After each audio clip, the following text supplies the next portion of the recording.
सबको मालूम है कि मुसलमान इकले मुसलमान के वोट से नहीं जीत सकता, लेकिन भारतीय जनता पार्टी का उम्मीदवार को अगर एक भी मुसलमान वोट ना मिले तो जीत जाते हैं।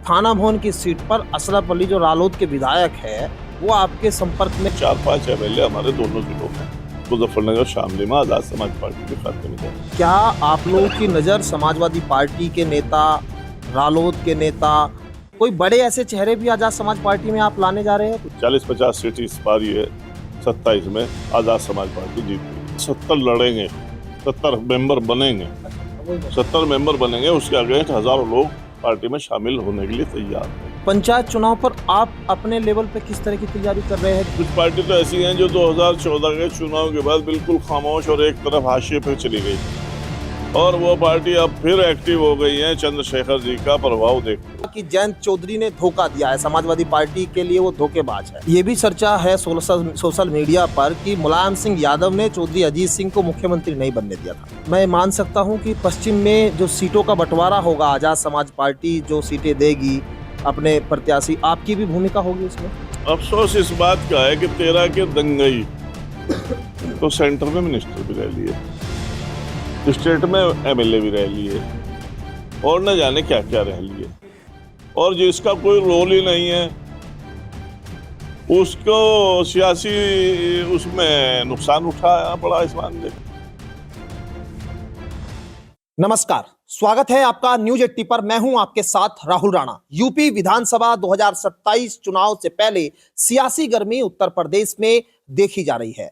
मैं हूं आज शामली जिले में और मेरे साथ है बातचीत करने के लिए पूर्व सांसद अमीर आलम साहब, जो राजनीति में कद्दावर नेता कहे जाते हैं और पश्चिम यूपी में काफी अच्छी पकड़ रखते हैं। अब आजाद समाज पार्टी के साथ है, इनके बेटे बुढ़ाना से तैयारी कर रहे हैं नवाजिश आलम, और अब उत्तर प्रदेश की सियासत में इनकी आगे आने वाली रणनीति क्या है, क्योंकि ये इसलिए भी आज खास हो जाता है क्योंकि राष्ट्रीय लोकदल की राजनीति से निकलकर अब आजाद समाज पार्टी के साथ काफी समय से अब सक्रिय रूप में है। तो सबसे पहले आज समझेंगे अमीर आलम साहब से कि क्या है अमीर आलम साहब आपका यूपी विधानसभा चुनाव को लेकर आगामी तैयारी। देखिए साहब, फरवरी में हम आजाद समाज पार्टी में शामिल हुए थे। उससे पूर्व 7 साल हम राष्ट्रीय लोकदल का हिस्सा रहे और हमने भरपूर प्रयास किया राष्ट्रीय लोकदल के लिए, और उसके परिणाम भी अच्छे आए। जिस वक्त मैं राष्ट्रीय लोकदल में शामिल हुआ था उसके हार्डली 8-10 महीने बाद ही उपचुनाव हुआ, पार्लियामेंट हुआ।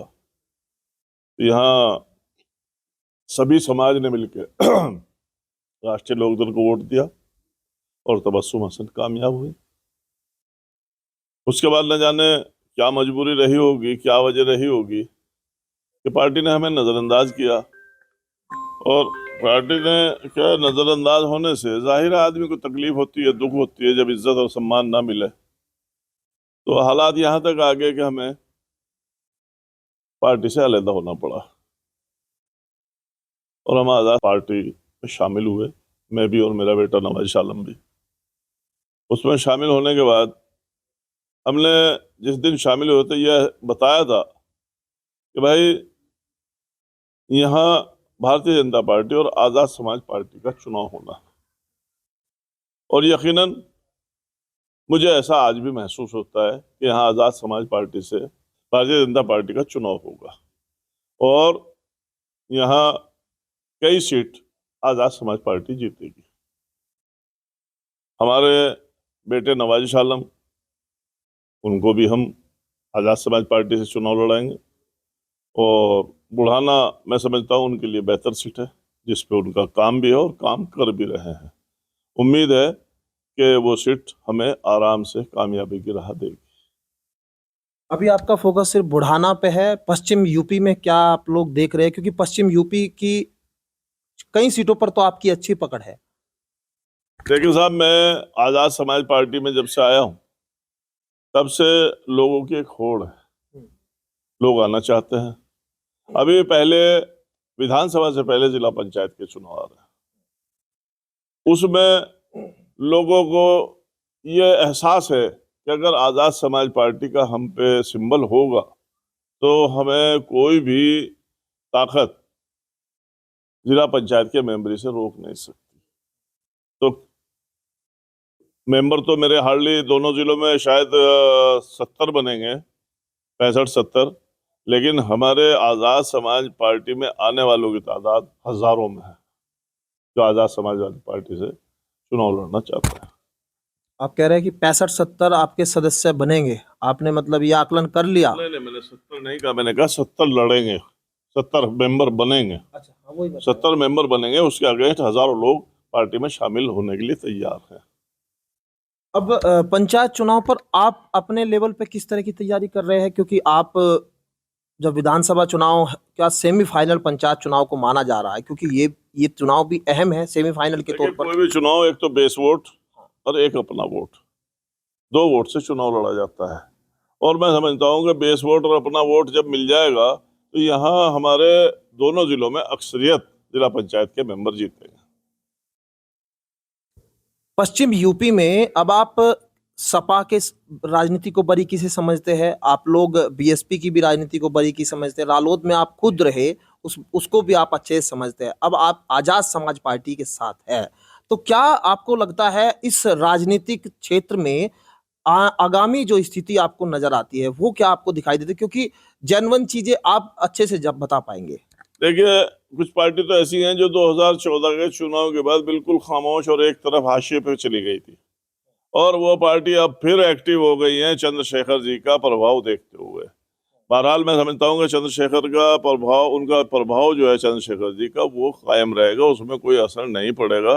ठीक है, आज हाथ पैर मार रही हैं बहुत कुछ सियासी जमातें, लेकिन उनका कोई असर नहीं पड़ेगा। अगर मैं फिर आपसे ये पूछूं कि आगामी विधानसभा चुनाव में आजाद समाज पार्टी को आप कितनी सीटों पर जीत की तरफ दिखाई मानते हैं? देखिए, मैं अभी ये मानता हूँ कि कम से कम 40-50 सीट, इनके बगैर सरकार नहीं बनेगी। 40-50 सीट इस बार ये 27 में आजाद समाज पार्टी जीतेगी। यहाँ से 40-50 सीटें विधानसभा में अगर आ गए तो फिर आप लोग सरकार में सहयोगी हो जाएंगे। बिल्कुल। लेकिन जीरो है ना आज तो आजाद समाज पार्टी के पास। नहीं, हम जीरो नहीं है। हमारे पहली बार चुनाव लड़े थे पार्लियामेंट का, हमारे पार्टी के राष्ट्रीय अध्यक्ष, वो कामयाब हुए, और अब पार्टी आहिस्ता आहिस्ता ही उठती है। कोई भी पार्टी ले लें, चाहे आप समाजवादी पार्टी ले लें, बहुजन समाज पार्टी ले लें, ये बहरहाल भारतीय जनता पार्टी पुरानी पार्टी है, कांग्रेस भी पुरानी पार्टी है। अगर इन दो उत्तर प्रदेश में नई पार्टियों की बात करूं तो धीरे धीरे उठी। ये चीफ मिनिस्टर बने कई बार, मायावती जी बनी और अखिलेश जी भी बने, मुलायम सिंह जी बने। आगामी जो विधानसभा का चुनाव है, क्या आप लोगों की नजर समाजवादी पार्टी के नेता, रालोद के नेता, कोई बड़े ऐसे चेहरे भी आजाद समाज पार्टी में आप लाने जा रहे हैं? कुछ बहुत आएंगे, बहुत नाम लोग बताइए। आएंगे। नाम नहीं अभी डिस्क्लोज किए जा सकते, जो संपर्क में है बहुत लोग हैं, वो आएंगे, पार्टी में आएंगे। पार्टी बहुत मजबूत, आप देखना 2027 का चुनाव कितनी मजबूती के साथ और कितने अच्छे अच्छे लोग जिनका जन आधार होगा वो लोग इसमें शामिल होंगे। ऐसी सुनने को मिलता है कि थाना भवन की सीट पर अशरफ अली जो रालोद के विधायक है वो आपके संपर्क में मतलब रहते हैं, और आगामी चुनाव में आप लोग जरूरत पड़ने पर अपने साथ उनको भी मिला सकते हैं, ऐसा है? देखिए, वो बेचारा एहसान फरामोश नहीं है, एहसान मानने वाले आदमी है अशरफ अली खान। हमने उनकी मदद की थी विधानसभा में और वो एमएलए बने, हमने उनकी मदद की, तो आज जाहिर है वो हमें इज्जत देते हैं। इससे अलावा और कोई दूसरी बात नहीं है। अभी मतलब इस चीज की कोई चर्चा नहीं है कि इसका आपके कोई साथ चर्चा नहीं है कि हमारी पार्टी में शामिल होंगे, ना हमने इस बारे में कभी उनसे बात की। वो उनको अपनी मर्जी है, वो किस पार्टी में रहना चाहेंगे, क्या होगा। हाँ, इतना जरूर है जब कोई उनका हाथ छोड़ दे तब हम ये कहेंगे कि आओ भाई हमारे साथ आओ, और हमारी पार्टी तुम्हें बहरहाल कोशिश करेंगे उन्हें हम अपनी पार्टी से लड़ाने की। इकरा हसन की राजनीति को कैसे देखते हैं कि क्या जो पॉलिटिक्स वो कर रही है, आगामी स्थिति आपको नजर आती है कुछ? देखिए, इकरा हसन हमारी बच्ची की जगह है, और उस पर कोई भी बात करना, कोई कमेंट करना है, कोई बात कहना मैं मुनासिब नहीं समझता।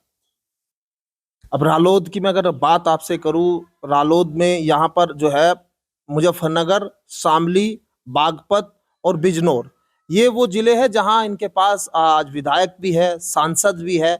शामली में जो 3 सीटें हैं, इन 3 सीटों में आपको आजाद समाज पार्टी के लिए कहाँ जगह दिखती है? आजाद समाज पार्टी थाना बन जीतेगी। आजाद समाज पार्टी को जहां जहां लड़ेगी बहुत मजबूती से लड़ाया जाएगा। और ये कह देना अभी के कौन हारेगा कौन जीतेगा तो अभी बहुत बड़ी बात होगी, लेकिन कोशिश की जाएगी। यहाँ मैं ज्यादा नहीं कहता, लेकिन 4-5 एमएलए हमारे दोनों जिलों में, मुजफ्फरनगर शामली में, आजाद समाज पार्टी के खाते में जाएंगे। आप रालोद को नुकसान करेंगे अब आजाद समाज पार्टी में जाने के बाद? आपको लगता है कि आपके आने से आजाद समाज पार्टी को ताकत मिली है? नहीं, हम किसी भी पार्टी के नुकसान की बात नहीं करते। हम अपनी पार्टी जिसमें है हम उसको फायदे की बात करते हैं और उसको फायदा पहुंचाने के लिए हर मुमकिन कोशिश करेंगे। कल शिवपाल सिंह यादव जी आए थे शामली जिले में, उधर अब जब वो पश्चिम में यूपी में दौरे पर थे तो उन्होंने एक बयान दिया कि जयंत चौधरी ने धोखा दिया है, समाजवादी पार्टी के लिए वो धोखेबाज है। क्या कहेंगे? क्योंकि आप समाजवादी पार्टी, आप जब रालोद में थे उस वक्त उन्होंने बीजेपी के साथ गठबंधन किया था, आप भी उन्हीं के साथ आए थे। क्या धोखा दिया जयंत चौधरी ने? नहीं, मैं तो ये तो राजनीति में जो चलता है, उनका अलायंस था, धोखा नहीं था। अलायंस था, अलायंस वो होता है चुनाव तक होता है, चुनाव के बाद जो अलायंस अलग भी हो जाता है, उसमें धोखे की काम आता है। शिवपाल सिंह यादव को जो बयान दे रहे हैं वो ठीक नहीं है, मतलब नहीं कहना चाहिए उनको धोखेबाज? नहीं, मैं ना तो शिवपाल जी का बयान मैंने सुना, तो मैं उस पर कोई कमेंट नहीं करता। लेकिन जहां तक जयंत चौधरी है, जयंत चौधरी मिल के चुनाव लड़े थे, उसके बाद क्या उनके अंदर पार्टी से दूसरी समाजवादी पार्टी से अंडरस्टैंडिंग नहीं रही, तो उन्होंने अलग ही इख्तियार कर ली। क्योंकि ये भी चर्चा है सोशल मीडिया पर कि मुलायम सिंह यादव ने चौधरी अजीत सिंह को मुख्यमंत्री नहीं बनने दिया था। नहीं नहीं, वो तो उनका दोनों का इलेक्शन हुआ था। मैं भी उस वक्त में एमएलए था। जो दोनों का इलेक्शन हुआ, जिसको वोट ज्यादा मिल गए वो चीफ मिनिस्टर हो गए, जिसको नहीं मिला हमने चौधरी अजीत सिंह को वोट दिया था। हमारा कैंडिडेट हार गए थे। मुलायम सिंह ने मुखालफत की थी।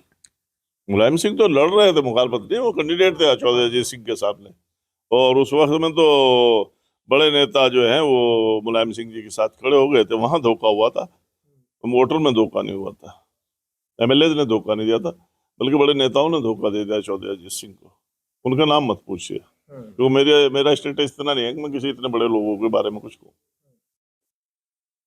तो जो आगामी राजनीति में मैं मान सकता हूं कि पश्चिम में जो सीटों का बंटवारा होगा, आजाद समाज पार्टी जो सीटें देगी अपने प्रत्याशी, आपकी भी भूमिका होगी उसमें?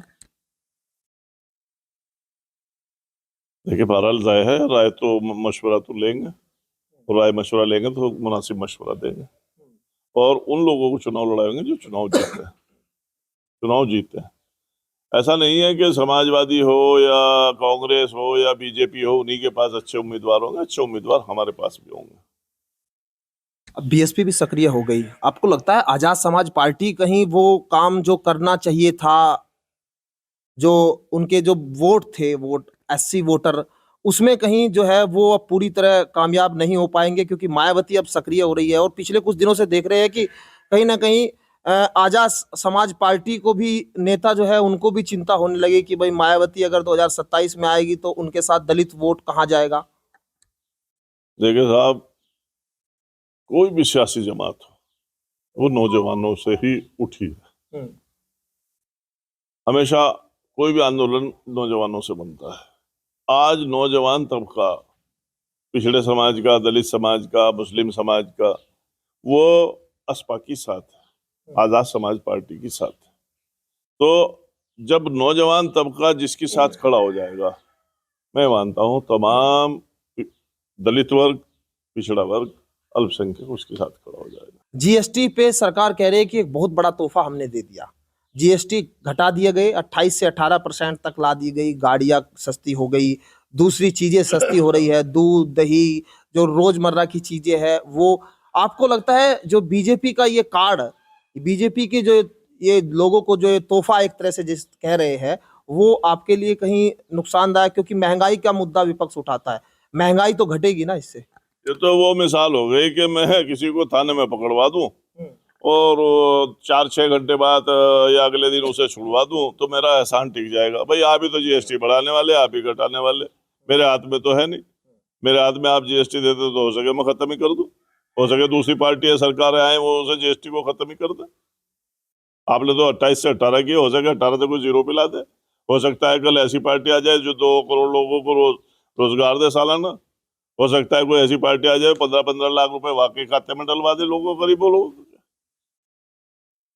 तो ये नहीं है कि वो जो बीजेपी कह रही वही सही है। बहरहाल जिसके हाथ में सरकार होती है और सरकार जो भी काम करती है, बढ़ाया किसने था जीएसटी, और बढ़ाने वाले भी है, तो सरकार तो बढ़ा सकेगा। मीर आलम को तो पावर नहीं है, या आमिर आलम की पार्टी को भी पावर नहीं। 2027 में तैयारी है अपनी आमिर आलम साहब की अपने बेटे को लड़ाने के लिए बुढ़ाना में। और अब पश्चिम यूपी की कितनी सीटों पर जो रायशुमारी की बात हो रही है, वो कह रहे हैं कि हमारी रायशुमारी तो होगी ही, यानी चंद्रशेखर जी, ये पश्चिम उत्तर प्रदेश में सीटों को लेकर भी बात होगी। अब किस पार्टी का पलड़ा भारी होगा और आने वाले दिनों में कौन से मुद्दे हावी होंगे, लेकिन अभी इतना जरूर है कि पंचायत चुनाव पर सबकी नजर है। मेरे सहयोगी गौरव राठी के साथ मैं राहुल राणा, न्यूज 80 शामली।